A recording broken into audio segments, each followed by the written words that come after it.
Hello everyone. Welcome to के classes. मैं Gangadhar sir आप सभी का स्वागत करता हूं के क्लासेज के इस ऑनलाइन प्लेटफॉर्म में। और आज हम पढ़ने वाले हैं। पिछली क्लास में हमने देखा कि ब्लड हम पढ़ रहे थे, रक्त, और रक्त की आगे की बातें आज हम करने वाले हैं। तो आप हेडिंग डाल दीजिए। हार्ट पढ़ा था पिछली क्लास में, हृदय। और हृदय में कैसे कैसे रक्त बहता है, कैसे कैसे जाता है, वो आपको पता चल गया होगा शायद। ठीक है ना भाई? तो एक दो बार आप देखना, कोशिश करना, और समझ में आपके आ जाएगा भाई। ठीक है, तो यहाँ पर आप लिख सकते हैं मानव हृदय, या फिर हृदय लिख दो बस, क्योंकि बीच में और हृदयों की बात भी आ जाएगी यहाँ।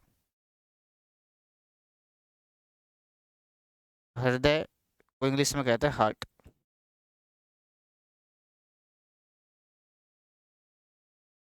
अब एक एक पॉइंट लिखते जाएंगे, समझ में आएगा भाई। ठीक है ना भाई? सबसे पहले ये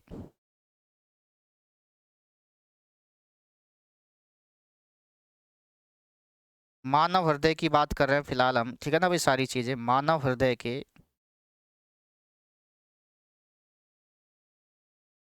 दो भाग होते हैं भाई, यानी कि दो पार्ट होते हैं। दो पार्ट कौन कौन से? एक तो आपका बायां भाग लेफ्ट, और एक होता है आपका राइट। ठीक है ना भाई? लेफ्ट और राइट मैंने कल आपको चित्र बना करके ये बताया था। ऐसे हृदय का ये ऐसे पार्ट, तो यहाँ पर बीच में सेप्टम था, सेप्टम जो कि बाएं और दाएं भाग को अलग करता है। ये हो गया लेफ्ट और ये हो गया राइट। तो इधर की साइड आपको पता था फेफड़ों से शुद्ध रक्त आया, फिर द्वि बाइकस्पिड से फिर यहाँ आ गया था बाएं निलय में। फिर यहाँ पर इधर की साइड क्या थे? अशुद्ध। तो इधर की साइड हमेशा शुद्ध रक्त रहता है, इधर अशुद्ध रहता है। तो आप लिख सकते दीजिए लेफ्ट साइड में हमेशा क्या रहेगा आपका? शुद्ध रक्त रहेगा, शुद्ध रक्त। और राइट साइड क्या रहेगा? हमेशा अशुद्ध रक्त।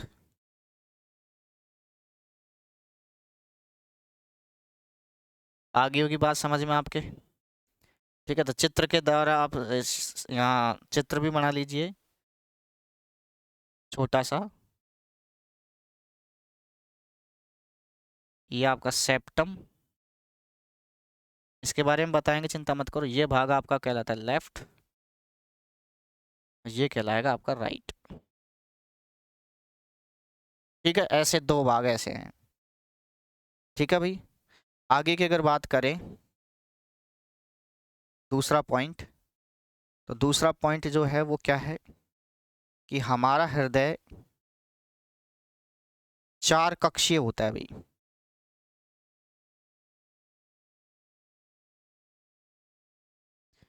मानव हृदय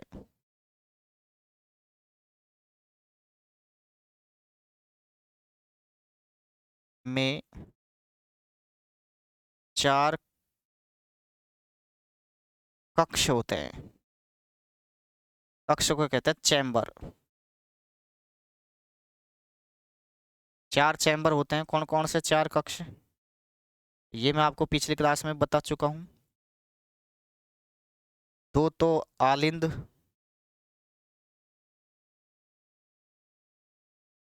और दो आपके निलय। आलिंद को ए लिखते हैं, निलय को एन लिखते हैं। तो ये तो आलिंद तो होते हैं ऊपर, हृदय के ऊपरी भाग है ये।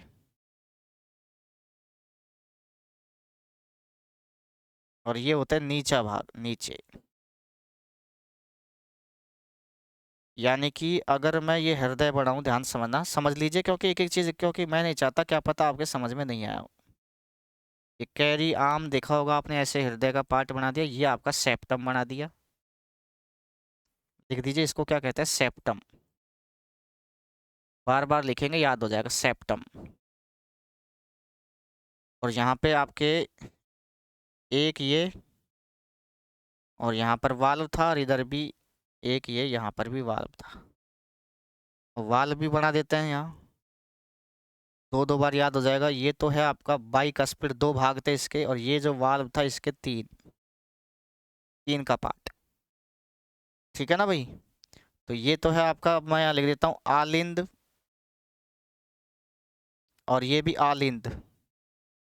ऊपर तो आलिंद आलिंद आ जाएगा, ये निलय निलय निलय। समझ में आ गया भाई। और ये वाला भाग आपका कौन सा है, लेफ्ट, यानी बाया आलिंद बाया निलय, और ये हो जाएगा भाग आपका राइट। ठीक है ना भाई। अब आलिंद का आप लेंगे यहाँ पे अक्षर आ, तो आ से लिख दीजिए ब्लड आएगा, आएगा, आ से ब्लड आएगा। और नी से लिख दो ब्लड निकलेगा। ऐसे पेज थोड़ी खाएगी भाई, याद थोड़ी रहता है हमेशा, ऐसे याद हो जाएंगे परीक्षा में। ठीक है। अब ये लिखाने की जरूरत है नहीं, बाइकस्पिड और ट्राइकस्पिड, तो हाँ ये जरूर लिख दीजिए आप।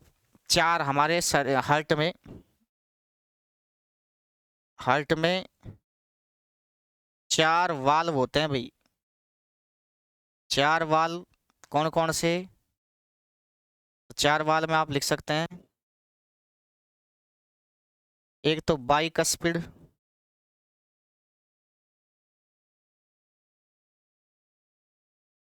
एक ट्राइकस्पिड जो मैंने दिखा दिया,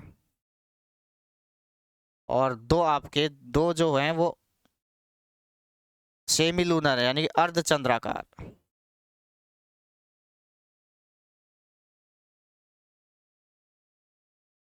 ठीक है।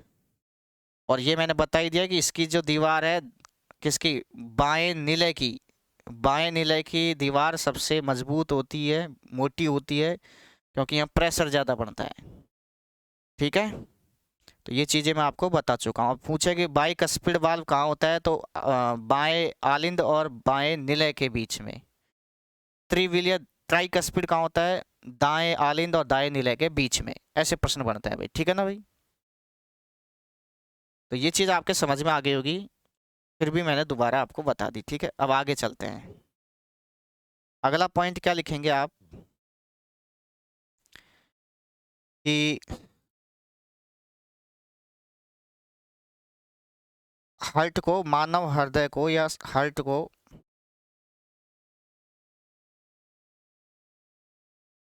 शरीर का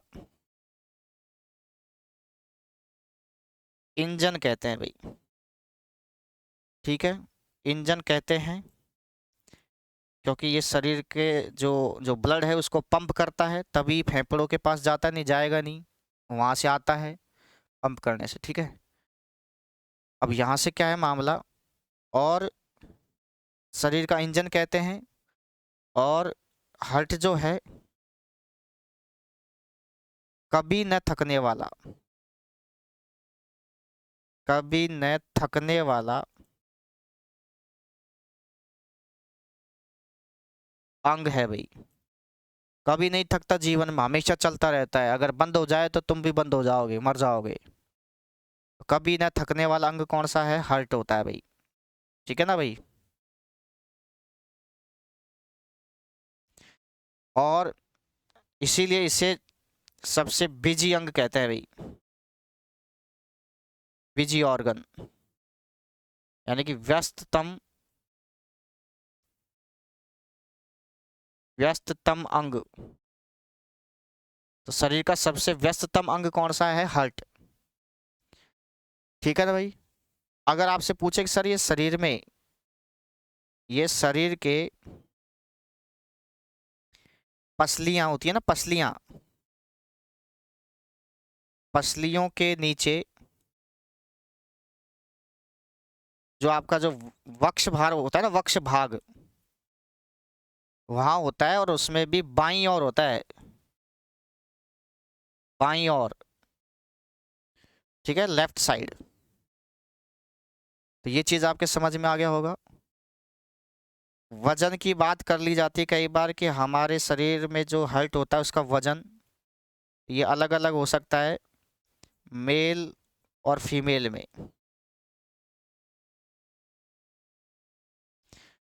तो आदमियों का दिल जो है हार्ट, वो थोड़ा सा बड़ा होता है दिल, और यही कारण है कि आदमी जो पुरुष जो होते हैं अपना दिल कई जगह दे देते हैं, कई प्लॉट काट देते हैं, तू भी ले ले, तू भी ले ले, तू भी ले ले। लेकिन लड़कियां जो होती हैं वो दिल एक को ही देती है, क्योंकि इनका दिल होता ही छोटा है, ये 200 या 250 ग्राम के आसपास।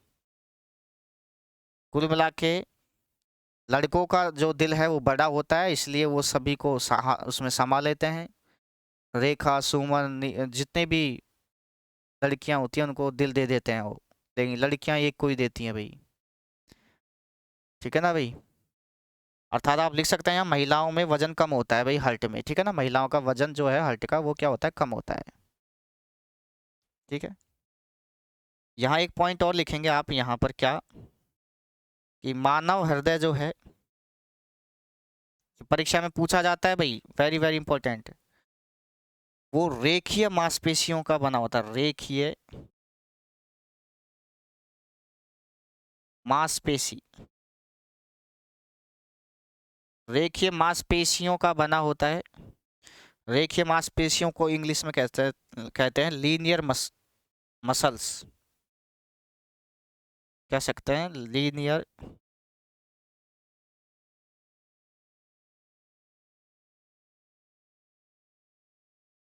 मसल्स। तो यहां लिख सकते हैं कि रेखीय मांसपेशियों से बना होता है। परीक्षा में पूछा गया है भाई, ये वेरी वेरी इंपॉर्टेंट, रेखीय मांसपेशियां लीनियर मसल से बना होता है। ठीक है, और इन रेखीय मसल्स को कहते हैं क्या, इन्हें क्या कहते हैं, कार्डिक। हृदय की बात आए तो कार्डियक या कार्ड ये शब्द आता है भाई, कार्डियक मसल्स कहते हैं भाई।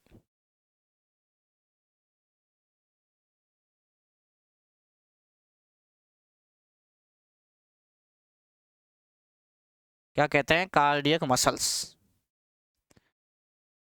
ठीक है, और अगर मैं बात करूं यहां से कि रेखीय मांसपेशियों से बना होता है, और जो ये है ये बेलनाकार होता है थोड़ा, बेलनाकार, ये परीक्षा में आया है ये शब्द भाई, बेलनाकार यानी बेलन का जैसा थोड़ा बहुत। ठीक है, थोड़ा बहुत बेलनाकार। और एक शब्द और आता है, ये किसी परीक्षा में एक पेपर में मैंने देखा था, उसमें ऑप्शन में ये था, तो ये शब्द भी मैं लिखा देता हूँ, एक शाखा युक्त, एक शाखा युक्त। एक शाखा युक्त का मतलब हर्ट एक ही है ना भाई, नाभिकीय।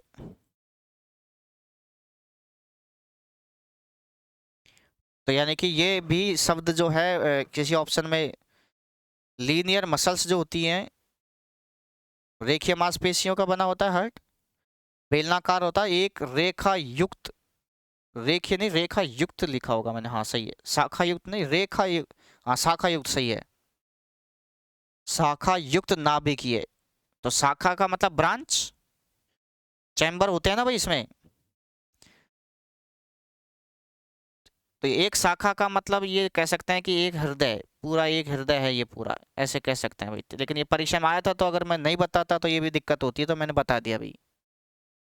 ठीक है, एक चीज और लिख देंगे यहाँ पर कि जो हार्ट जो है मानव का हार्ट, वो आकृति पूछ ले कैसा होता है, त्रिकोणाकार।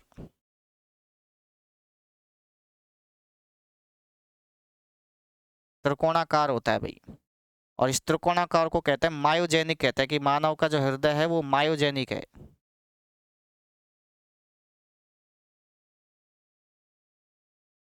ठीक है भाई, तो ये पॉइंट आप यहाँ देख लेंगे भाई। अगली चीज भी अगर चर्चा करें हार्ट के बारे में, और अगर बात करें तो ध्यान से समझना, अगला पॉइंट क्या लिखेंगे इसमें, कि हार्ट को यानी हृदय को, हृदय का कंट्रोल रूम,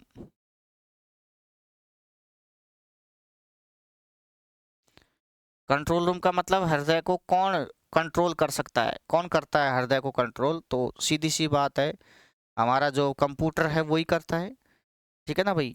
और जहाँ पर एक ग्रंथि पाई जाती है जिसका नाम है पीयूष ग्रंथि, पीयूष, मस्तिष्क में पीयूष ग्रंथि, जिसे पिट्यूटरी ग्लैंड भी कहते हैं, पिट्यूटरी ग्लैंड। तो ग्रंथियां जब पढ़ेंगे ये आएगी दोबारा, पीयूष ग्रंथि कहते हैं। तो इसका जो कंट्रोल रूम है, इसको जो हृदय को जो कंट्रोल करता है वो कौन करता है? पीयूष ग्रंथि करती है, पिट्यूटरी ग्लैंड, ठीक है ना भाई।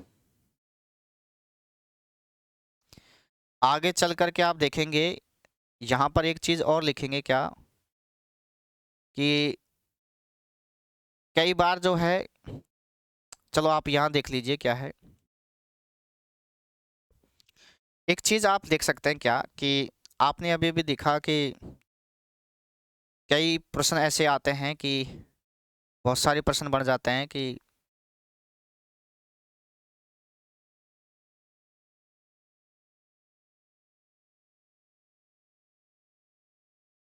हृदय का जो,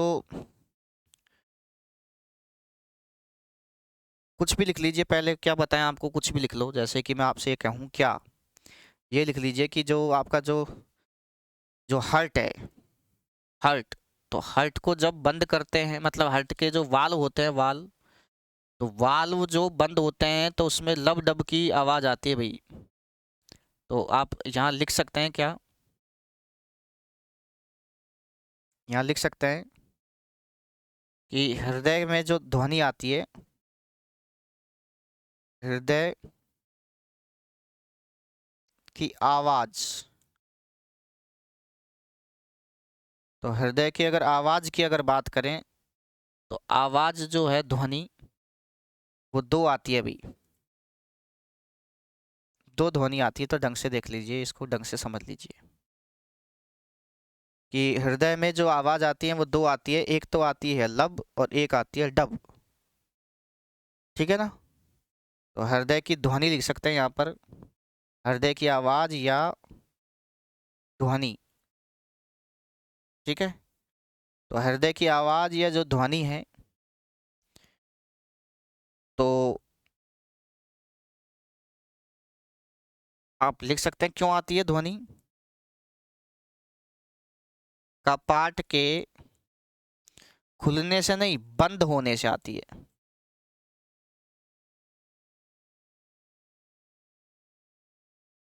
ठीक है।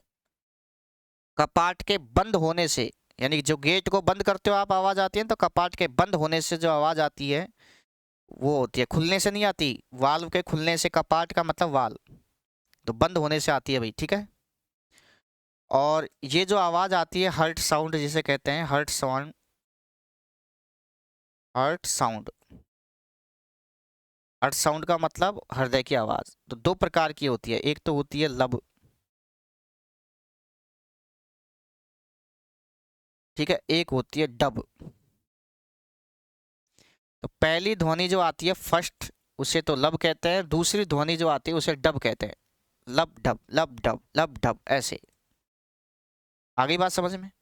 जो लब ध्वनि आती है, लब लब, बह ये लब, ये आपके जो कपाट होते हैं, कौन कौन से, डाइकस्पिड,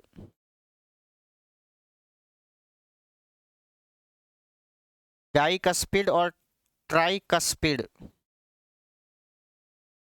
वाल होते हैं ना, ये कपाट, इनसे तो लब ध्वनि आती है, लब। और जो डब है बाद वाली आती है, वो आती है आपके जो अर्ध चंद्राकार, निलय में जो पाती है नीचे, अर्ध चंद्राकार कपाट। तो डब ध्वनि जो है वो अर्ध चंद्राकार कपाट से आती है, मैंने आपको बताया था भाई, ऐसे चित्र बना करके, ऐसे। सेप्टम हो गया था, यहाँ पर एक तो था बाइकस्पिड, यहाँ पे ट्राइकस्पिड, तो इनसे तो आती है लब ध्वनि, लब आवाज आती है, लब। और डब आती थी, यहाँ पे अर्धचंद्राकार था, यहाँ पे इससे आती थी डब। तो लब डब समझ में आ गया ना भाई, समझ ढंग से। लब डब आवाज यहाँ से आती है, ठीक है। और मैं बताऊं आपको, कई बार क्या होता है कि जब व्यवस्थाएं खराब हो जाती है, यानी कि साउंड में, यहाँ लिख दीजिए कि यहाँ क्या लिखेंगे, कई बार क्या है कि ध्वनि में, मतलब साउंड में, कौन सी साउंड की बात कर रहे हैं यहाँ पर, हृदय की ध्वनि, दोष हो जाता है। जब दोष हो जाता है ध्वनि में, साउंड में, तो आवाज आती है आपकी। अब देखो, ध्वनि में हृदय की बात है, तो हृदय की बात है, उसमें दोष हो जाएगा तो आदमी मर जाएगा ना, तो मर, एक बार नहीं 2 बार मरेगा, मर मर, तो मर मर की आवाज आती है अभी।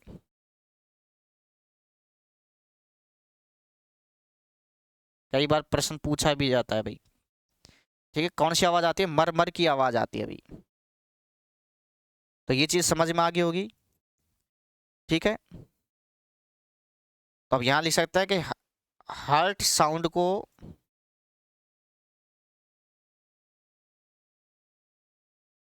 हृदय की ध्वनि को सुनने के लिए डॉक्टर जो होते हैं, डॉक्टर, वो एक यंत्र का प्रयोग करते हैं, उसका नाम है स्टेथोस्कोप। स्टेथोस्कोप।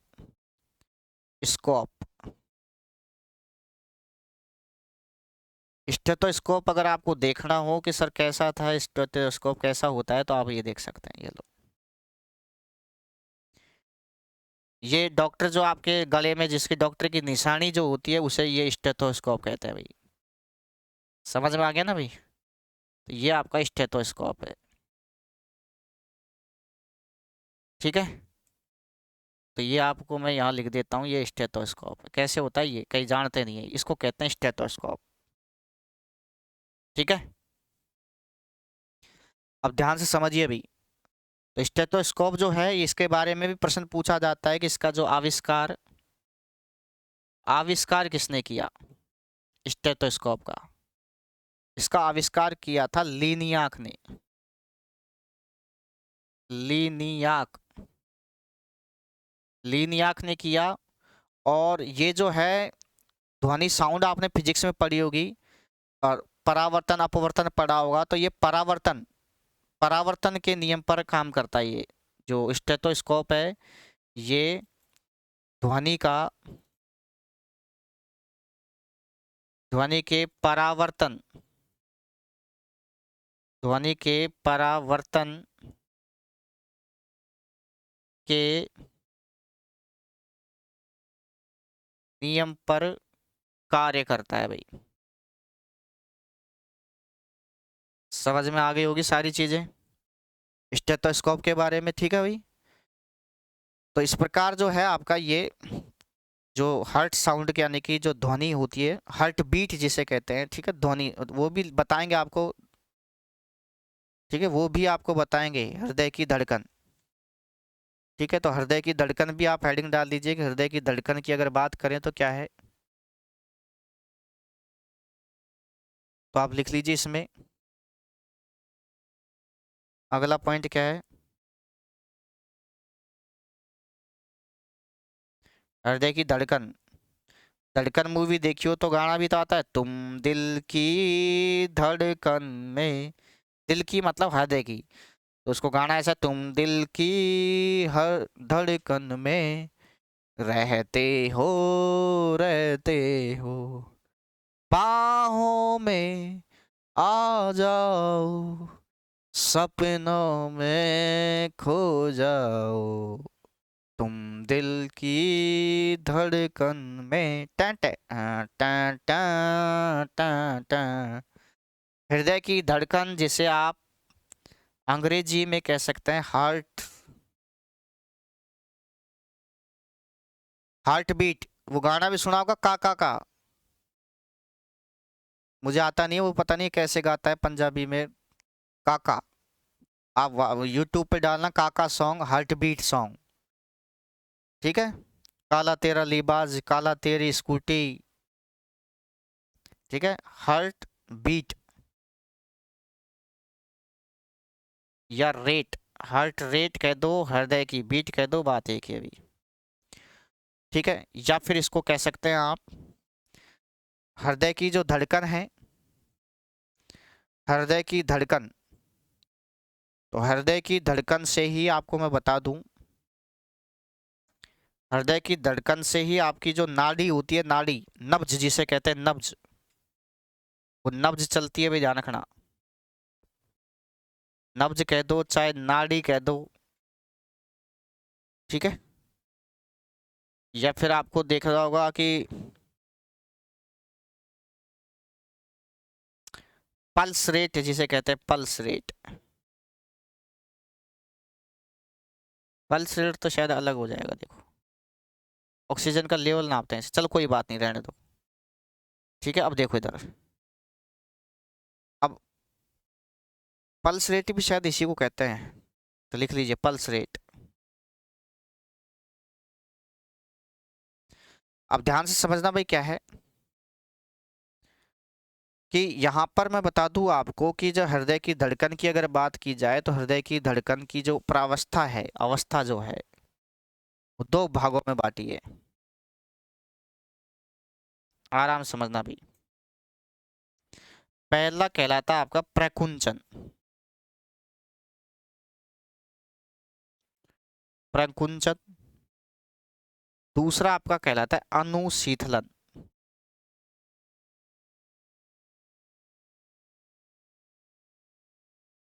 ये तो शुद्ध हिंदी के शब्द हो गए, लेकिन मैं आपसे कह रहा हूं कि ये शब्द याद मत रखना। प्रकुंचन को कहते हैं systole,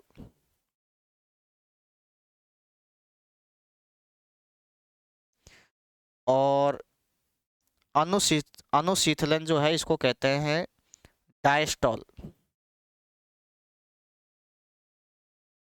systole diastole, systole diastole, ऐसे। ठीक है ना बेटाओ। तो हृदय की जो धड़कन है वो सिस्टोल और डायस्टोल में प्रकुंचन और अनुशीतलन, यानी कि जब हृदय सिकुड़ता है, मतलब कुल मिलाकर प्रकुंचित होता है, ठीक है ना, तो वो सिस्टोल, और जो ढीला पड़ता है उसे अनुशीतलन मतलब डायस्टोल कहते हैं भाई। ठीक है ना भाई। और जो हृदय के प्रकुंचन होने में जो समय लगता है, मैं बता दूं आपको, ठीक है। तो हृदय के जो प्रकुंचन होने की जो समय लगता है, तो वो समय भी पूछ लिया जाता है। इसको अगर और अंग्रेजी में अगर लिखें तो इसको भाई, मतलब इसको कहते हैं कि प्रकुंचन का मतलब क्या है। तो प्रकुंचन का मतलब होता है कॉन्ट्रैक्शन।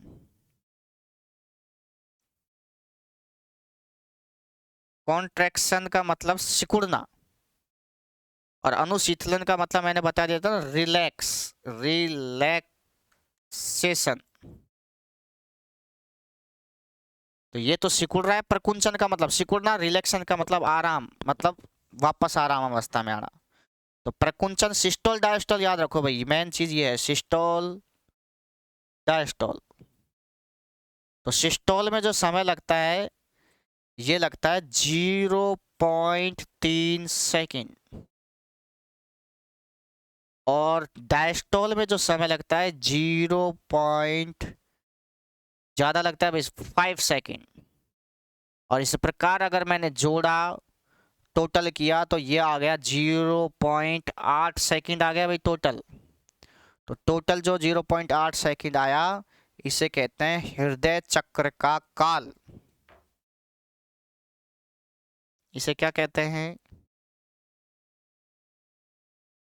इस 0.8 सेकेंड को क्या कहते हैं, यहाँ पर लिख देते हैं, इसको ये कहते हैं हृदय चक्र का, क्योंकि इसको हृदय की धड़कन को हृदय चक्र भी कहते हैं भाई। इसको क्या कहते हैं? हृदय चक्र। तो आप लिख सकते हैं हृदय चक्र का काल। काल मतलब समय, यानी कि हृदय का जो एक चक्कर होगा, एक चक्कर हृदय को चक्कर थोड़ी लगाता है, उसमें जो प्रोसेस होता है एक चक्कर, यानी कि आपने देखा एक चक्कर का मतलब फेफड़ों से रक्त आया, फिर आपका बाएं आलिंद में, फिर बाएं निलय में, फिर वहां से कहाँ चला जाए, अंगों में, कोशिकाओं में होता हुआ, फिर ऊपर का मतलब दाएं आलिंद में आ जाएगा, फिर दाएं निलय में होता हुआ, फिर फेफड़ों में चल जाएगा, इसे कहते हैं एक चक्कर। फेफड़ों से चलकर वापस फेफड़ों में आ जाए। ठीक है बेटा। तो कहने का मतलब ये लब डब की जो आवाज आती है, जो सिस्टोल और जो डायस्टोल होती है ये चीज। तो जो ये धड़कन की बात मैंने की कि ये धड़कन जो है, धड़कन की जो अवस्था है, जो सिस्टोल और डायस्टोल, तो दोनों का समय मिलकर के हृदय काल कहलाता है, हृदय चक्र कहलाता है। ठीक है ना भाई। और इसका जो समय है वो कितना होता है, 0.8 सेकंड। ठीक है। तो हृदय चक्र का जो अवधि कह सकते हैं, काल कह दो चाहे अवधि कह दो भाई, तो हृदय चक्र की अवधि या काल आपका 0.8 सेकंड होता है भाई। ठीक है। तो हृदय चक्र जो होता है उसमें दो प्रोसेस होते हैं हृदय की धड़कन में, प्रकुंचन सिस्टोल और डायस्टोल। ठीक है ना। ओके। अब ध्यान से समझना भाई क्या है ये चीज मैंने आपको बता दी। हाँ, एक चीज और प्रश्न आ जाए परीक्षा में कि दो धड़कनों के बीच का समय कितना होता है, तो दो धड़कनों के बीच का समय यही होता है भाई, क्योंकि ये रिलैक्स, ये जो मैंने बताया ना, ये तो ये लिख लीजिए 0.8 लीजिए। दो दो धड़कनों का बीच का समय, दो धड़कनों के बीच का समय। तो दो धड़कनों के बीच का समय जो है वो आपका 0.8 सेकेंड ही होता है, भी ध्यान रखना। आ गई होगी बात आपके समझ में ये। ठीक है। लेकिन मैं आपको ये पूछूं कि जो हृदय की जो धड़कन, जो हृदय की धड़कन में जो हृदय जो चक्र है, तो जो हृदय चक्र की जो संख्या होती है, ठीक है ना भाई, मतलब कि एक मिनट में कितनी बार जो हृदय जो है वो ब्लड को ऐसे मतलब जो रोटेट करता है, तो उसी को तो ही नब्ज की कहते हैं, नब्ज कहते हैं, नाड़ी कहते हैं, नाड़ी की गति, नब्ज की गति, पल्स रेट। ठीक है। और इन नाड़ी की गति, नब्ज की गति, पल्स रेट जो होती है, हृदय की धड़कन, इन सब को, इनको सबको मापने के लिए एक यंत्र होता है, एक यंत्र होता है। यंत्र मापने का क्या होता है, यंत्र मापने का क्या होता है, यंत्र। और उसे कहते हैं क्या, नाम सुना होगा आपने, तो मैं आगे लिखा देता हूं क्योंकि यहाँ आपको दिक्कत आ जाएगी।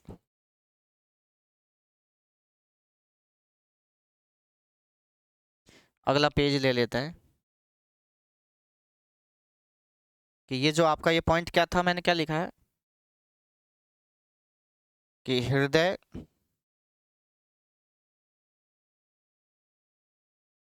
हृदय चक्र की संख्या को ही नाड़ी, जो कि हाथों के गट्टे को पकड़ के कहते हैं ना, बुखार चढ़ रहा है नहीं चढ़ रहा, वो नाड़ी गति या नब्ज गति या पल्स रेट, पल्स रेट कहा जाता है।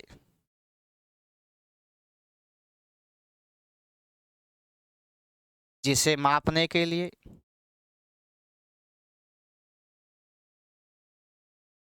जिसे मापने के लिए एक यंत्र होता है जिसका नाम है स्फिग्नोमीटर, स्फिग्मोमीटर, स्फिग्मोमीटर। ठीक है। तो आगे होगी बात आपके समझ में, स्फिग्मोमीटर।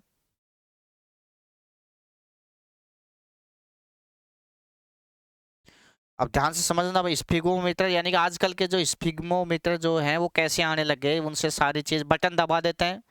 पहले तो आते थे वो ऐसे करके वो पारा चढ़ता था, ठीक ना भाई, बीपी नापते थे, बीपी। तो ये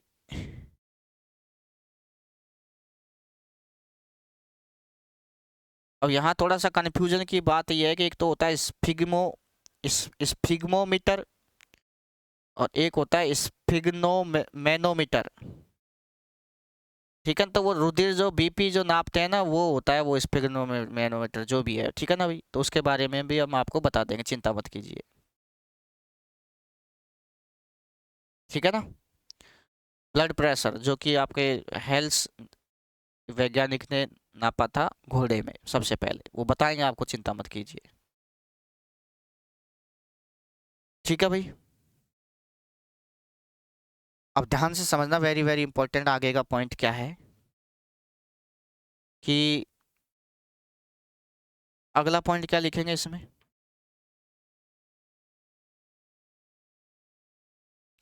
कि हृदय भाई आराम कब करता है। हृदय कभी भी भाई न थकने वाले का काम क्या है कि हृदय जो है, हार्ट जो है ना, हार्ट हार्ट दो धड़कन दो धड़कनों के मध्य जो समय मिलता है ना,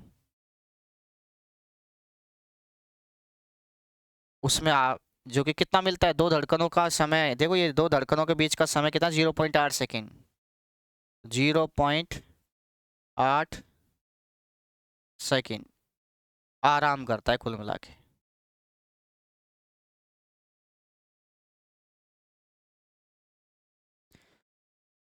ठीक है ना।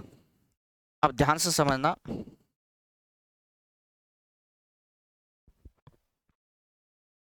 यहाँ पर प्रश्न ये भी पूछे जाते हैं क्या, जो कि वेरी वेरी इंपॉर्टेंट है कि ये तो मैंने चलो आपको बता दिया कि हृदय की धड़कनों के बारे में, चलो ठीक है। ठीक है, लेकिन हृदय की धड़कन जो है ये आपके स्फिग्मोमीटर द्वारा मापी जाती है। और ये जो मापी जाती है, ये मैं बता दूं आपको, ये रेडियल धमनी।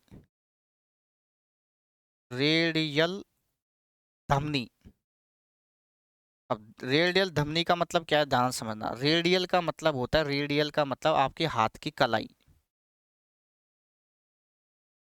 कलाई में बुखार नापते हैं ना वैसे। और पल्स रेट नापने का आपने ऑक्सीमीटर देखा होगा, ऑक्सीमीटर पल्स रेट नापते हैं, उसमें ऑक्सीजन की मात्रा का पता चल जाता है भाई। ठीक है ना, पल्स मीटर जिसे कहते हैं, वो अलग है पल्स रेट जो नापते हैं। आपको मैं बता देता हूँ, चलो यहाँ से।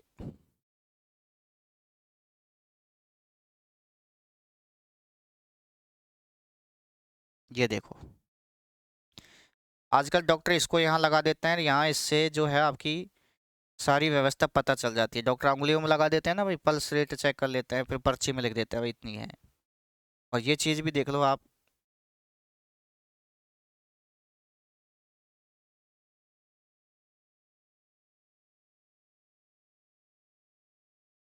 ये चीज़ भी आप देख सकते हैं, ये वाला आजकल ये वाला चल रहा है। तो ये जो आपका जो ब्लड प्रेशर नापते हैं ना, ब्लड प्रेशर बीपी, देखो 120 और 80 दिख रहा है ना आपको। ये आजकल ऐसा आता है, ये बटन दबा देते हैं, फिर ये हवा जो भुजा में है ना, बॉडी जो होती है ना, वो जो आप शरीर का उसमें लगा देते हैं, महिलाओं के जो बीपी बीपी, महिला पुरुष जो के बीपी नापते हैं वो ये। तो ये चीज़ भी आप समझ लेना भाई, ठीक है ना। अब देखो भाई क्या है,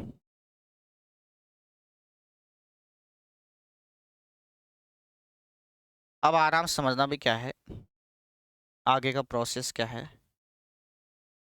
ये तो मैंने आपको बता दिया भाई, ठीक है ना। रेडियल धमनी यानी कलाई में मापते हैं ये सारी चीज़, ठीक है। अब प्रश्न ये बनता है क्या कि कई बार प्रश्न जो है हृदय की धड़कन से बन जाता है कि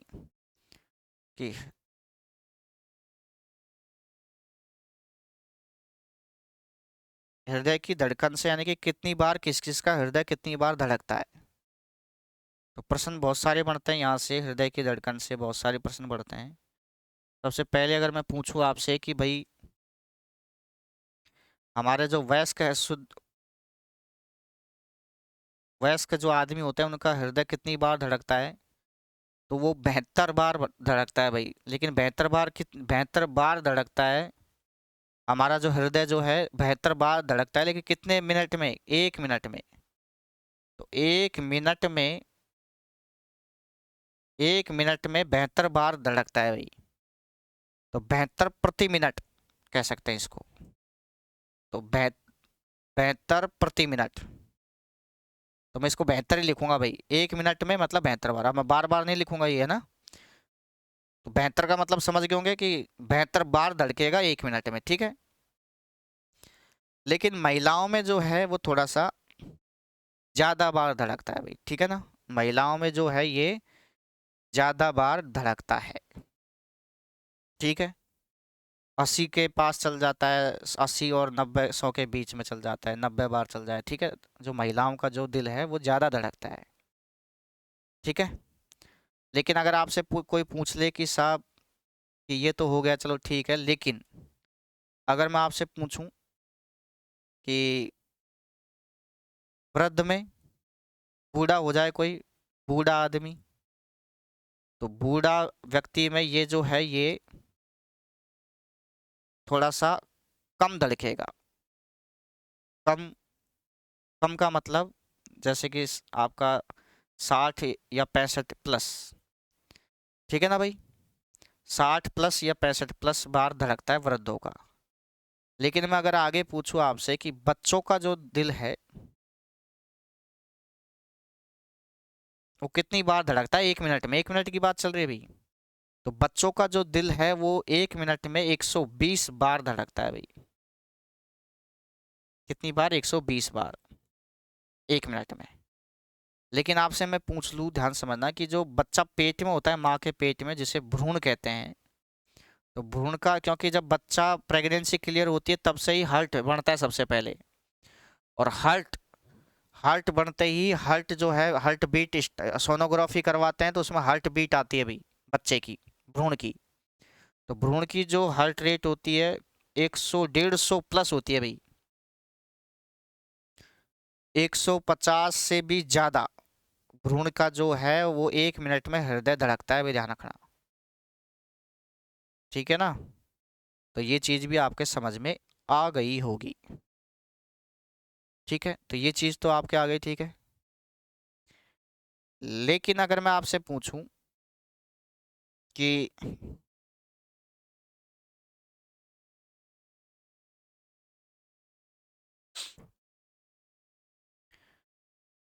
भ्रूण या नवजात का भी लिख दीजिए, नवजात भ्रूण या नवजात शिशु, यानी कि कोई पैदा ही हुआ हो अभी 1 घंटे में, तो उसका जो दिल है वो भी लगभग 160 150 के आसपास 1 मिनट में धड़कता है भाई, ठीक है ना। तो ये चीज़ आप समझ लेना भाई। अब मैं आगे की अगर बात कहूँ तो ध्यान से समझना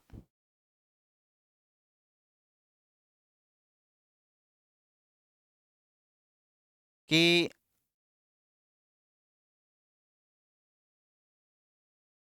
कई जानवरों के बारे में भी पूछ लिया जाता है।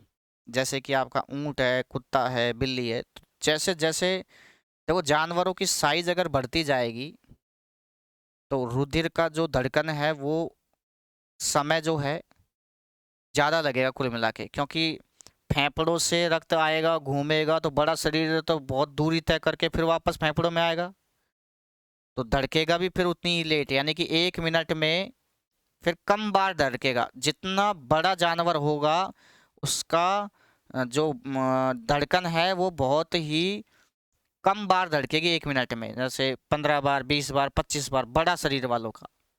लेकिन अगर छोटा सा शरीर है तो उसका जो शरीर है वो, जब भी तो बच्चों का देखो, बच्चों का शरीर छोटा सा होता है तो इसलिए ज्यादा बार धड़कता है।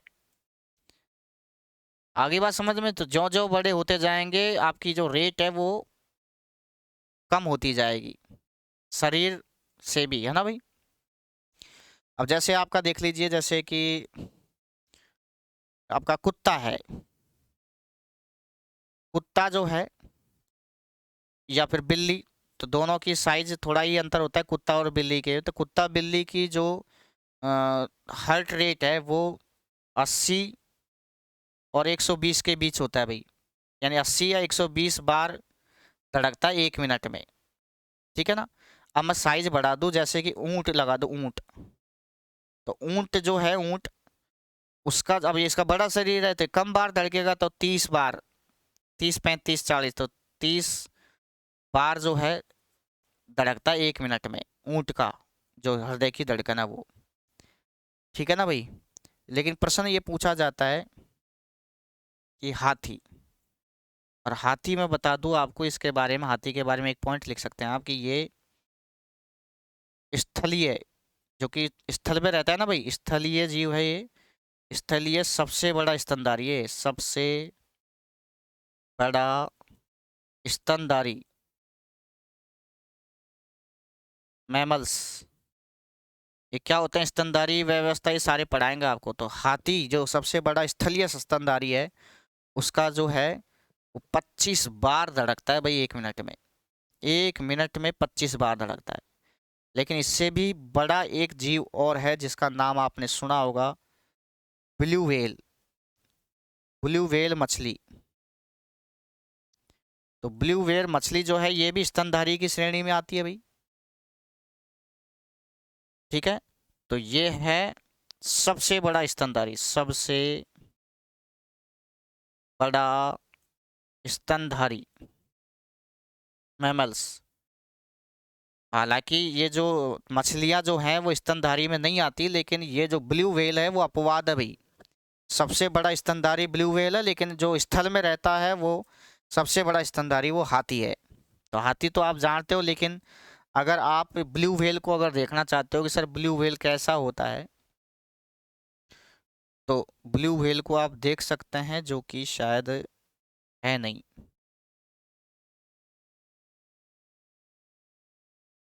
क्या चक्कर है भाई, कहाँ गया ब्लू व्हेल? जी तो है ही नहीं। चलो कोई बात नहीं।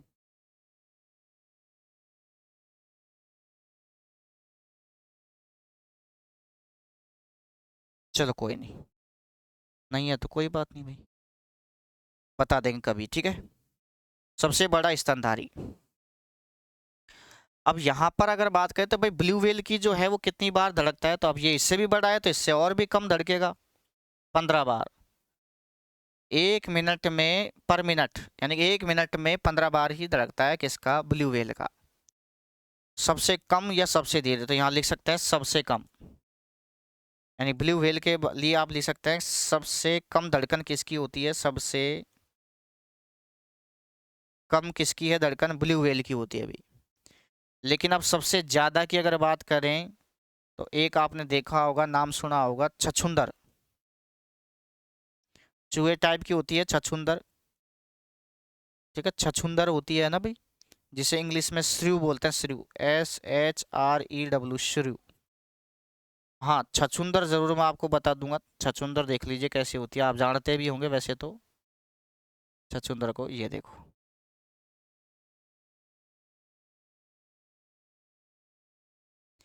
ये चूहे टाइप की होती है, लेकिन चूहे चूहा जैसी नहीं होती है, बेकार होती है कुल मिला के।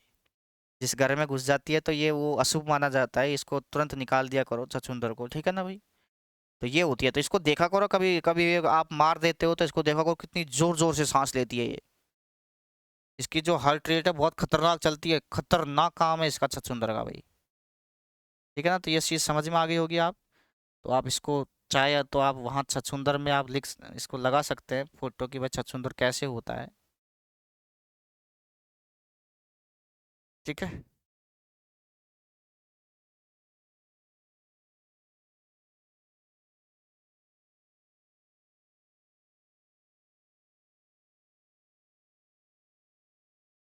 देख लीजिए, ये है भाई छछूंदर आपकी।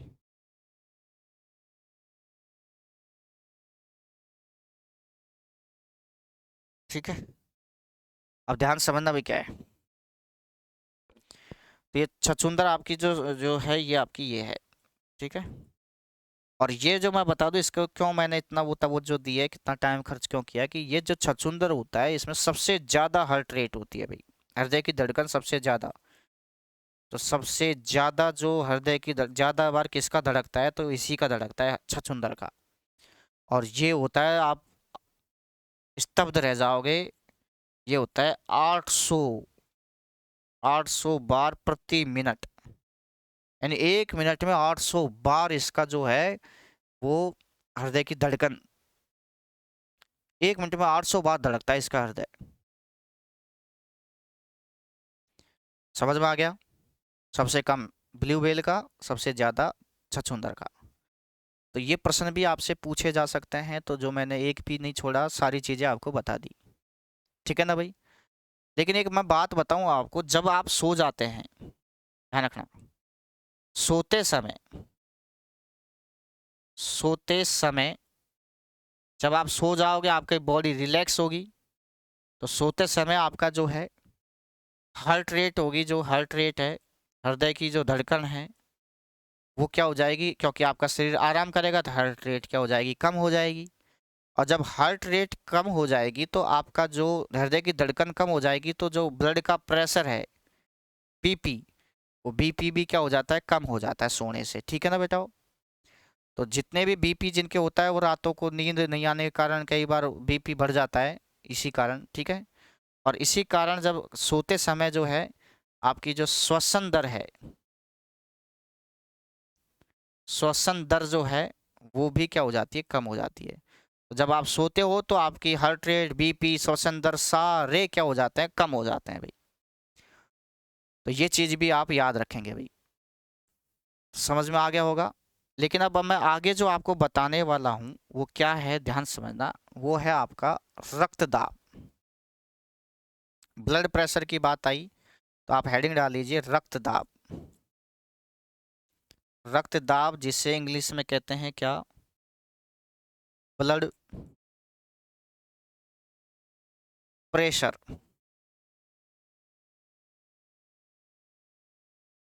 ठीक है? तो ब्लड प्रेशर जिसे आप जो है दूसरे शब्दों में रक्तदाब को रक्तचाप भी कह सकते हैं, रक्तचाप। तो रक्तदाब कह दो चाहे रक्तचाप कह दो, बात एक ही है भाई।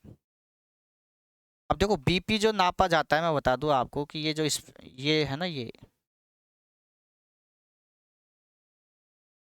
इससे जो नापते हैं आजकल, और वो जो पारा वाला होता है, पारा वाला भी आपको बता देंगे। वो ऐसे एक वो डब्बा सा होता है, ऐसा ही होता है ना, वो ऐसा डब्बा सा होता है, यहाँ पर उसको जब खोल देते हैं ऐसे ऊपर, तो यहाँ पारे की वो होती है और यहाँ से उसके एक नली लगी रहती है, फिर वो ऐसे करके वो डॉक्टर उसको दबाता है, हवा भरता है, तो वो पारा की जो गोली है वो ऊपर चढ़ जाती है, फिर नीचे धीरे धीरे हवा निकालता है यहाँ से डिबरी में से। ठीक है ना? तो वो चीज़, वो और ये आजकल उसकी जगह ये आ गया भाई।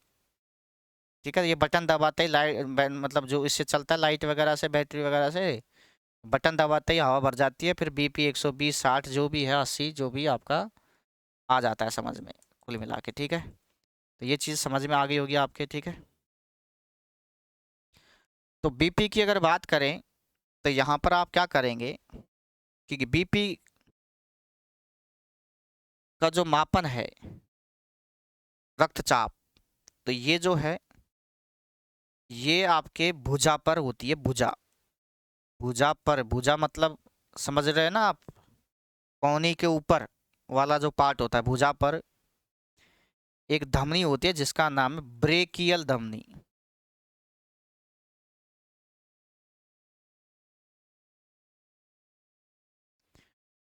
तो ब्रेकियल धमनी में ये पट्टा सा जो है ना, ये पट्टा, ये आपको दिख रहा होगा, ये पट्टा सा, ये इस पट्टे को लपेट देते हैं चारों तरफ, चिपटी सी चपका देते हैं, फिर हवा भरते हैं। तो प्रश्न पूछ ले कि कौन से, तो ब्रेकियल धमनी ये है, और जो पहले बताया था वो था रेडियल धमनी, जो कि गट्टे पे होती है, हाथ का जो गट्टा होता है ना, बुखार जैसे देखते हैं, किसी के बुखार चढ़ जाए, आप कहाँ ना देखते हो बुखार चढ़ गया, वहाँ नब्ज देखते हैं, वो अलग है। तो ब्रेकियल धमनी में जो है वो नापा जाता है, और ये जो नापा जाता है ये है आपका बीपी, ब्लड प्रेशर, बीपी का मापन होता है भाई। और बीपी का जो मापन करने वाला जो यंत्र है उसे कहते हैं, देखो, स्फीग्मो मैनोमीटर। थोड़ा शब्दों में अंतर देख लेना भाई, स्फीग्मो मैनोमीटर। ठीक है? और इसका जो प्रश्न पूछा जाता है कि इसका जो आविष्कार है, इस पे ये जो पारा सा वो चढ़ता है, वो तो यहाँ लिख दीजिए, इसका जो आविष्कार, मैं इधर लिख देता हूँ, आविष्कार जो किया है वो एक व्यक्ति जिसका नाम है रिवारोकी।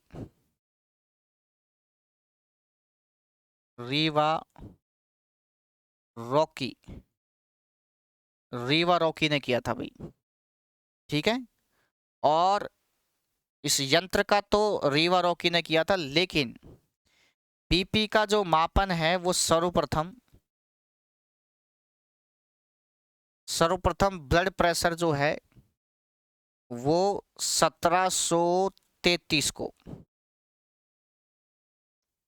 1733 में 1733 में एक वैज्ञानिक हुए जिसका नाम है, वैज्ञानिक का नाम पूछा है भाई परीक्षा में कई बार, सर्वप्रथम बीपी का मापन किस वैज्ञानिक ने किया, और वो है, ऐसे पूरा नाम तो उसका एस हेल्स, क्या नाम है, एल्स हेल्स ने मापा था भाई। और ये जो एस हेल्स ने जो मापा था वो मापा था घोड़े में।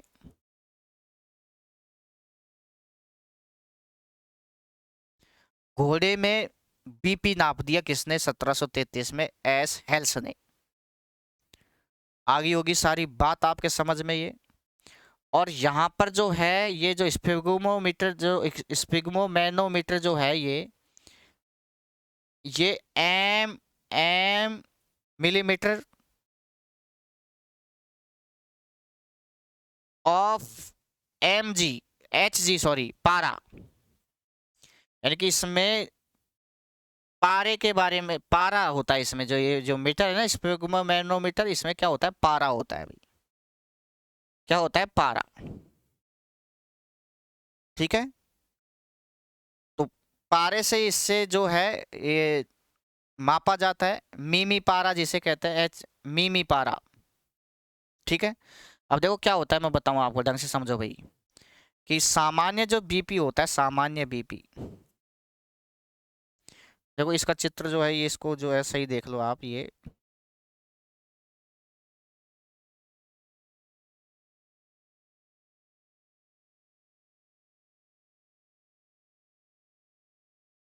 स्पेग्मोमीटर हो गया आपका, ये लो,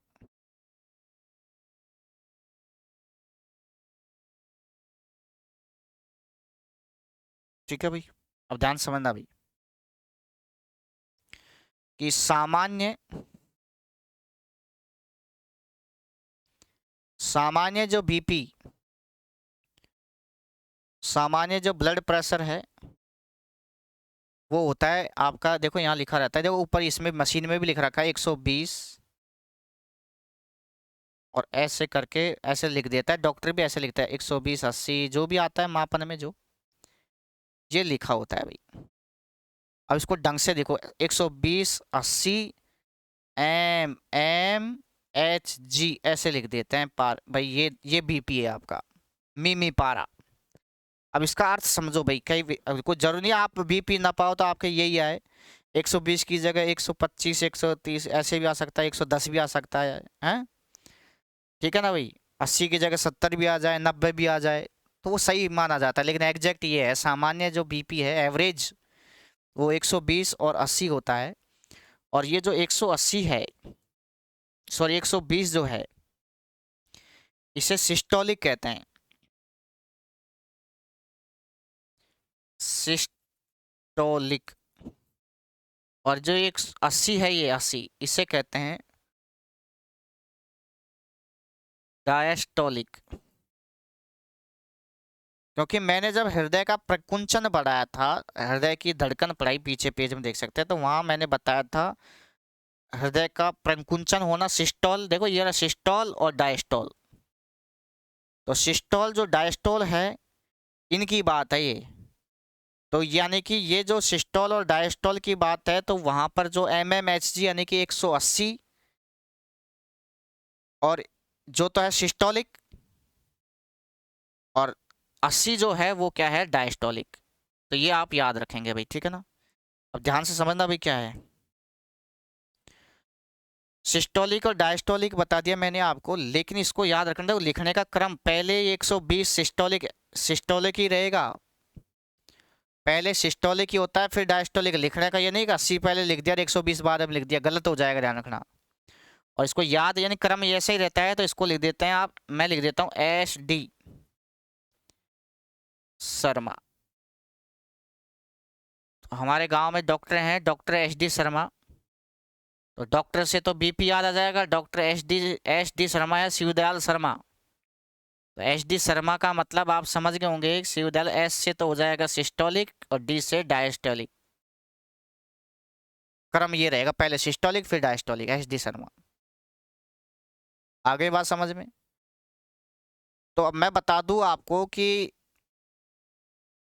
यहां अगर ये जो BP का ये जो सिस्टोलिक जो प्रेशर है,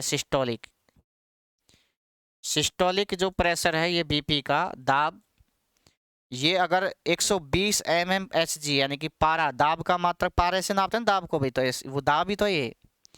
तो 120 से ज्यादा यानी 200 से अगर ज्यादा हो जाए, सिस्टोलिक जो 120 है वो 200 से क्या हो जाए, ज्यादा, तो इस कंडीशन में हेमरेज हो जाता है भाई। हेमरेज का मतलब क्या होता है? हेमरेज का मतलब होता है आपकी जो रक्त की वाहिनियां होती है, रक्त वाहिनियां,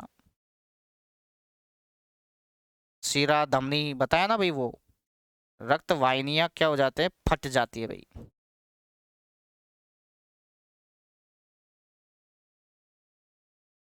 ठीक है। अब आप कहेंगे सर ब्रेन हेमरेज क्या होता है? तो ब्रेन हेमरेज जब मस्तिष्क में जो आपकी जो धमनी है, शिरा है, तो वहां पर अगर फट जाए तो मस्तिष्क में, तो फिर उसे ब्रेन हेमरेज कहते हैं। ठीक है। तो ये चीज आपके समझ में आ गई होगी, रक्तदाब, ब्लड प्रेशर के बारे में सारी चीजें। अब ध्यान समझना भाई, कि मैं अगर आपसे ये कहूं कि ब्लड का BP का हाई होना, BP हाई और BP लो आपने सुना होगा, तो यहाँ आप लिख सकते हैं कि BP हाई और BP लो के बारे में क्या है, कि ब्लड प्रेशर BP दो प्रकार का होता है। BP यानी कि पुरुष आजकल जो बीमारी है वो ये बीमारी है एक तरीके से। तो हाई BP हाई कहते हैं ना, BP हाई हो गया मेरा, BP हाई, एक तो BP हाई हो जाता है भाई, एक BP जो होता है वो लो हो जाता है, यानी BP blood pressure high, blood pressure low. एक ये सामान्य सी बीमारी है BP हाई और BP लो। तो हाई BP में क्या होता है कि जब BP हाई हो जाता है, तो इसका मतलब क्या है कि जो आपका जो 120 और 180 है ना, ये सामान्य BP, ये हो जाता है लगभग ज़्यादा हो जाएगा, यानी कि 100 150 बता देता है, कई जगह कुछ है तो 140 और 90। सिस्टोलिक कितना, 140, और डायस्टोलिक कितना, 90 से ज़्यादा, यानी कि 140 और 90 से ज़्यादा हो जाए तो उसे हाई BP माना जाता है भाई। भाई तुम कहो 120 से अगर आपके 125 30 आ जाए, 35 135 आ जाए, तो वो हाई BP की श्रेणी में नहीं आता, नॉर्मल है। ठीक है, ठीक है। और हाई BP होना, BP का हाई, ब्लड प्रेशर का हाई होना, ब्लड प्रेशर का हाई होना क्या कहलाता है? वो कहलाता है hyper tension, hyper tension, hyper tension. और फिर यहाँ पर BP लो की अगर बात करें, तो BP लो किसे कहेंगे, कि जो आपका सामान्य BP है 120 और 80, वो BP ना रह करके 110 पे आ जाए सिस्टोलिक, तो और डायस्टोलिक जो है वो आपका 70 के समथिंग आ जाए, और ये आ जाए तो BP लो नहीं है, इससे क्या आ जाए, से कम हो, 110 से कम हो, 100 हो, 60 हो, 65 हो, ऐसे। सिस्टोलिक 100 हो, डायस्टोलिक जो है वो आपका क्या हो, 60 65 हो। तो इससे कम जो होता है वो होता है आपका ये लो BP, उससे लो BP होता है। और लो BP यानी कि BP ब्लड प्रेशर का जो लो होना, वो कहलाता है हाइपो, हाइपो टेंशन। टेंशन तो दोनों में ही है, ध्यान रखना, टेंशन दोनों में ही है, लेकिन हाइपर और हाइपो में ध्यान रखना, हाइपर BP हाई, लो में हाइपो। और इन दोनों में अगर मैं बात करूं आपको तो ध्यान समझना कि जो बीपी लो जो होता है, बीपी ब्लड प्रेशर अगर लो हो जाए तो ये ज़्यादा खतरनाक है भाई। लो बीपी ज़्यादा खतरनाक है। क्यों? कि हाई बीपी तो हमारे भी, अगर आप मान लीजिए दौड़ कर लेते हो, कोई अचानक आप डर जाओ तो बीपी हाई तो हो जाता है, लेकिन बीपी लो होना खतरनाक होता है, ध्यान रखना। ठीक है, तो बीपी लो में व्यक्ति ठंडा पड़ जाता है, ठंडा हो जाता है बिल्कुल, बूढ़ों में पाया जाता है, बुजुर्गों में। और उसको नमक, क्योंकि बीपी मैंने पढ़ाया था खनिज मिनरल्स में, बीपी को कंट्रोल करता है Na और Cl, और NaCl आपके नमक में पाया जाता है, तो उसमें हिसाब से इनके कईयों के नमक, जो लो बीपी वालों को नमक बिल्कुल बंद कर देते हैं और हाई बीपी वालों को नमक ज़्यादा खिलाते हैं भाई। तो ये चीज़ भी मैंने आपको बता दिया आराम से भाई, तो समझ में आ गया होगा ये चीज़ भी भाई। ठीक है, लेकिन एक चीज़ मैं बता देता हूँ आपको कि हृदय की धड़कन मैंने आपको बताई थी, वहाँ पे एक चीज़ और लिख लेते हैं। हृदय की धड़कन में एक चीज़ और लिख लेते हैं, क्या, ध्यान समझना कि हृदय की धड़कन का तेज होना, हृदय की धड़कन अगर मान लीजिए तेज हो जाए, तो हृदय की धड़कन का तेज होना टैकीकार्डिया कहलाता है भाई। Tachycardia, tachycardia. और हृदय की धड़कन का धीमा होना, अगर हृदय की धड़कन अगर धीमा हो जाए तो उसे कहते हैं ब्रेडिकार्डिया।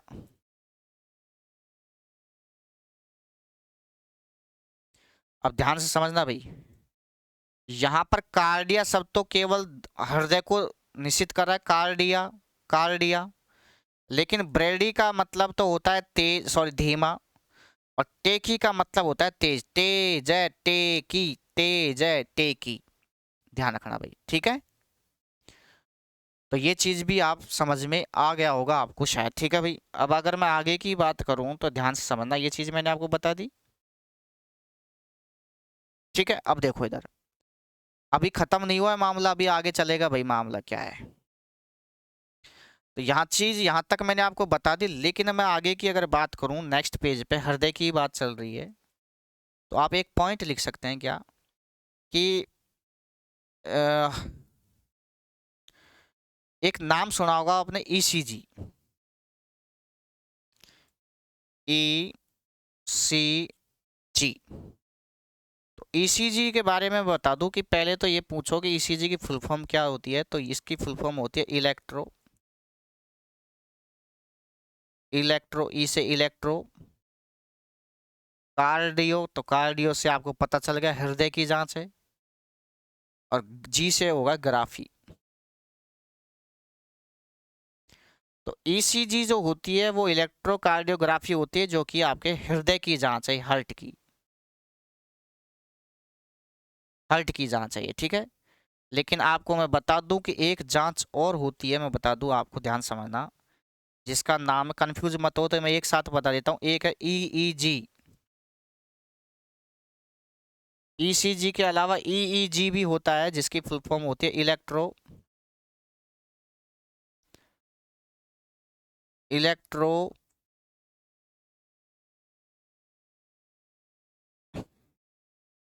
ईईजी है ना, तो इसका हो जाएगा इलेक्ट्रो,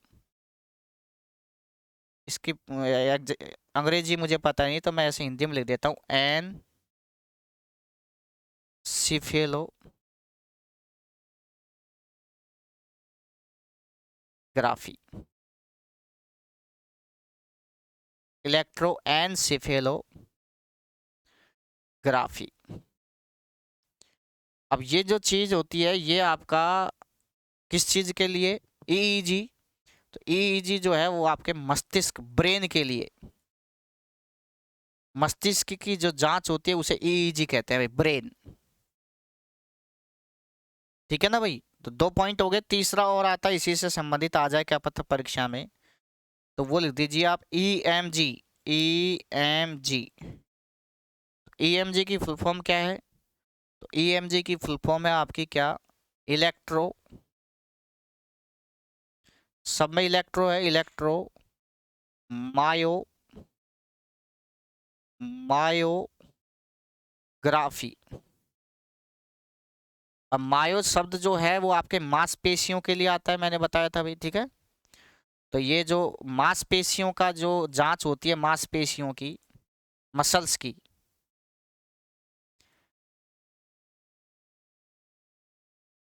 मसल्स की जो जांच होती है वो मायोग्राफी मतलब ईएमजी होता है भाई, ठीक है ना। क्या होता है? ईएमजी। आगे की अगर बात करें तो एक और लिख लीजिए, जब इतना ही लिख दिया तो ई तो आएगा ही आएगा, इलेक्ट्रो, तो ईओसी। ईओसी की बात करें तो इसकी फुल फॉर्म हो जाएगी आपकी इलेक्ट्रो, ओ से हो जाएगा आपका ऑप्टी,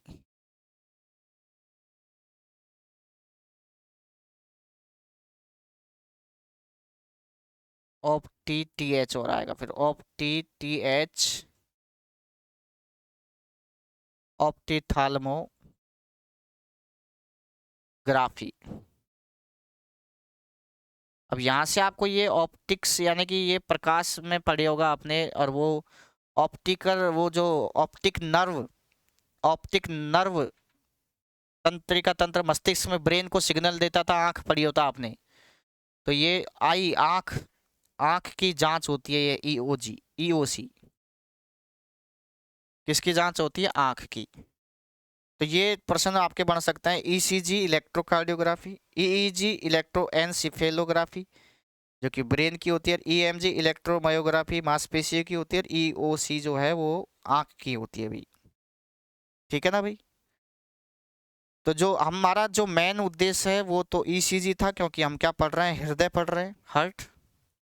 तो हार्ट के बारे में देखो, ये जो इलेक्ट्रो कार्डियोग्राफी जो होती है, ईसीजी, ठीक है ना। तो ये एक यंत्र होता है जिसका नाम है इलेक्ट्रोकार्डियोग्राम। ये ग्राफी, ये तो जांच का नाम है, और ये जो जो उपकरण जिस जांच को करता है उसका नाम है इलेक्ट्रो कार्डियोग्राम। इस उपकरण के द्वारा हृदय की धड़कन का वैद्युत परिवर्तन रिकॉर्ड किए जाते हैं। इलेक्ट्रो शब्द इसमें इसलिए लगाएं कि क्योंकि ये सब विद्युत से चलते हैं, विद्युत, इलेक्ट्रो यानी वैद्युत परिवर्तन से इनकी जांच करते हैं भाई, ध्यान रखना, ठीक है ना भाई। तो ये इतना थोड़ा जो है आप समझ लेना भाई, ठीक है। अब कई बार क्या है कि क्योंकि हम ब्लड पढ़ रहे हैं तो ब्लड में यहाँ पर अब अगला पॉइंट आप लिख सकते हैं, ये चीज़ तो हो गई, ठीक है ना। आप अगला पॉइंट लिख सकते हैं क्या, कि आपको मैंने आपको बता दिया कि भाई हृदय का जो आवरण होता है, बाहरी आवरण, हृदय का आवरण वैसे तो 3 परत का होता है, 3 परत होती हैं, लेकिन आप ध्यान रखना कि जो कुछ बुकों में, एनसीईआरटी जो बुक आती है उसमें 2 परत ही दे रखी है भी, ध्यान रखना, ठीक है। लेकिन हम पढ़ेंगे 3 परत एक्चुअली में 3 परत होती हैं, ठीक है ना।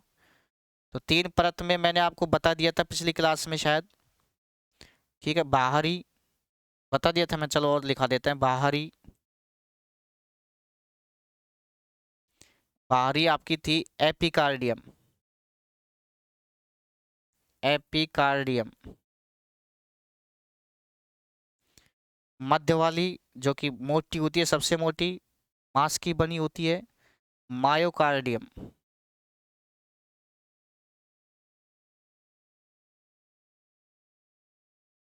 और जो अंदर ही अंदर की होती है, आंतरिक जिसे कहते हैं, उसे कहते थे क्या? एंडो, एंड एंड में होती है, आंतरिक में एंडोकार्डियम। तो ये बाहरी, इस ये एपिकार्डियम को पेरिकार्डियम कह दो, या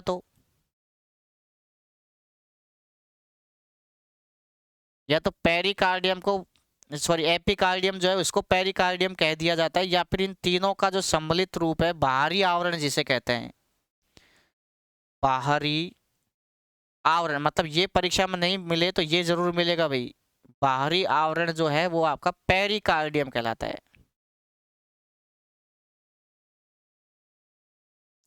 ठीक है ना भाई।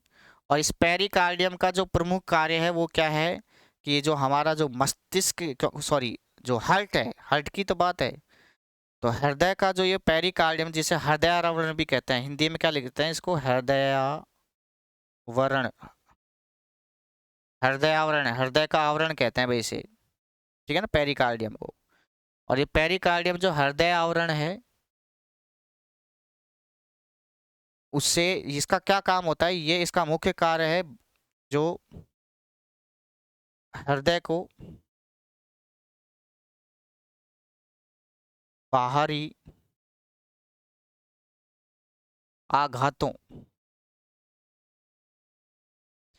हृदय को बाहरी आघातों से बचाता है, ध्यान रखना। हृदय को बाहरी आघातों से क्या करता है बेटाओ, ये बचाता है। ठीक है ना भाई। तो ये चीज भी आपके समझ में आ गई होगी। ठीक है। अब मैं अगर आगे की बात करूं तो ध्यान समझना क्या है कि हालांकि इसमें बहुत सारी चीजें रह गई हैं अभी तो हृदय में, लेकिन अब नेक्स्ट क्लास में करेंगे बात। ठीक है ना, इसमें तो रहने देते हैं। चलो एक पॉइंट और लिख देते हैं जिससे ये पीडीएफ भी कंप्लीट हो जाएगी। ठीक है ना। तो आप इसमें लिख दीजिए क्या कि कई बार ये रक्त वाला लिख दीजिए ऑक्सीजन में, यहाँ बच गया था ये पॉइंट, तो ये पॉइंट आप अलग से लिख दीजिए इसमें क्या कि रक्त में ऑक्सीजन की कमी हो जाती है कई बार। क्या हो जाती है, रक्त में ऑक्सीजन की कमी, यानी कि ब्लड है रक्त, तो ब्लड में यानी रक्त में ऑक्सीजन की कमी हो जाए, मान लीजिए ब्लड में क्या हो जाए, ऑक्सीजन की कमी हो जाए, O2 की कमी हो जाए मान लीजिए। ठीक है ना। तो उस कमी को कहा जाता है क्या, हाइपोक्सिया।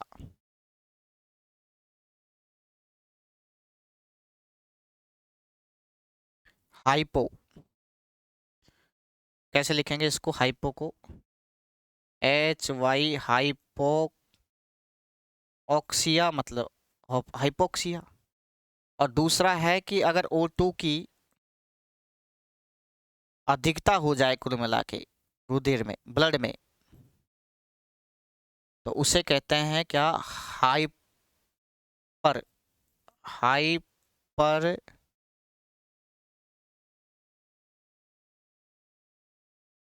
हाइपर कनेप्सिया।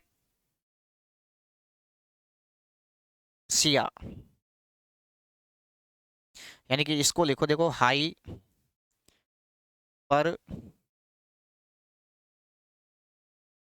CE